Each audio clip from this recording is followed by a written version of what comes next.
सोचिए, आज जिस तरह हमारे कुछ नेता धर्म की राजनीति कर रहे हैं, अगर ऐसा ही हमारे क्रांतिकारी और महान स्वतंत्रता सेनानी करते तो क्या ये देश अंग्रेजों से आजाद होता? बहुत सारे लोग शायद भूल चुके होंगे, लेकिन हम उन्हें याद दिलाना चाहते हैं कि आज महान क्रांतिकारी अशफाक उल्लाह खान की जयंती है, जिन्होंने सिर्फ 27 साल की उम्र में भारत की आजादी के लिए अपने प्राणों का सर्वोच्च बलिदान दिया। अशफाक उल्लाह खान की आज कहानी आपको सुननी जरूरी है। जो लोग प्यार से उन्हें अशफाक भाई भी कहते थे और उन्हें साल 1925 के काकोरी ट्रेन डकैती का मुख्य साजिशकर्ता माना गया था, वो क्रांतिकारी राम प्रसाद बिस्मिल के साथी थे और हिंदू मुस्लिम एकता के सबसे प्रखर प्रतीक माने जाते थे।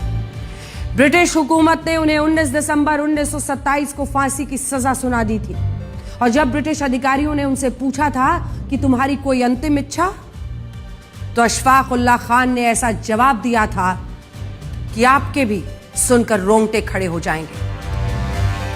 उन्होंने बहादुर शाह जफर की एक कविता पढ़ी थी जिसके बोल थे, कुछ आरजू नहीं है, कुछ आरजू तो ये है, रख दे कोई जर्रा भी खाके वतन इस कफन में।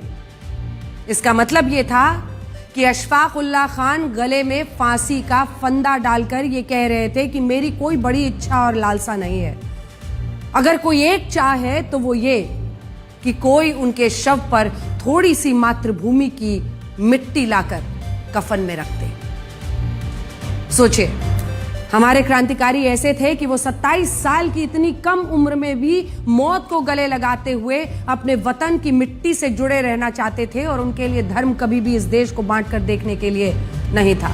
वो तो ये भी कहते थे कि जिस फांसी की रस्सी से उन्हें लटकाया जाए वो इसी देश की मिट्टी में बनी हो।